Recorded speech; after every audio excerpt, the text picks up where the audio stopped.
చాలామంది ఏమంటే ఇప్పుడు జిమ్కి పోయిన వాళ్ళు ఉంటారు, తర్వాత ఓవర్ స్ట్రెయిన్ అయిన వాళ్ళు ఉంటారు. నరాల బలహీనత వల్ల సెక్స్ సామర్థ్యం పెంచుకోవడానికి హోమియోపతి వాడుకోవచ్చా అని అడిగింది. హోమియోపతి ఎవరైనా వాడుకోవచ్చు. జిమ్కి పోయిన వాళ్ళు, పోని వాళ్ళు, పోవాలనుకునే వాళ్ళు వీళ్ళందరూ వాడుకోవచ్చు, ఏం ప్రాబ్లం లేదు. ఎందుకంటే దానికి సంబంధం లేదు.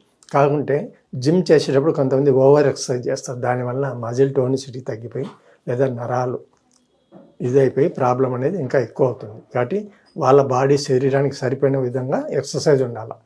జిమ్కి పోయి అందరూ 6 ప్యాక్ అని ట్రై చేస్తే అందరికి 6 ప్యాక్స్ రావు, ఉన్న ప్యాక్స్ కూడా పోతాయి. కాబట్టి జాగ్రత్తగా ఉండాలి. వాళ్ళ బాడీ ఎంతవరకు భరిస్తుందో అంతవరకు మాత్రమే ఎక్సర్సైజ్ చేయాలి. సో ఇవి పాయింట్స్ గమనించుకొని మీరు చేయండి. ఇంకోటి సెక్స్ బలహీనత అనేది ఎప్పుడు వస్తుందంటే మజిల్స్ కోఆపరేట్ చేయాలి, నర్వ్స్ కోఆపరేట్ చేయాలి. వీటి కోఆపరేషన్ ఉండాలంటే వాటి పనితీరు మెరుగ్గా ఉండాలన్నమాట. అంటే సరిపోయిన పోషకాహారాలు ఉండాలి. ఇంతకుముందు చెప్పిన ఓవర్ ఎక్సర్సైజ్ ఉండకూడదు. తర్వాత ఈ మందులు వాడితే ఏమైనా ప్రమాదం అడగదు.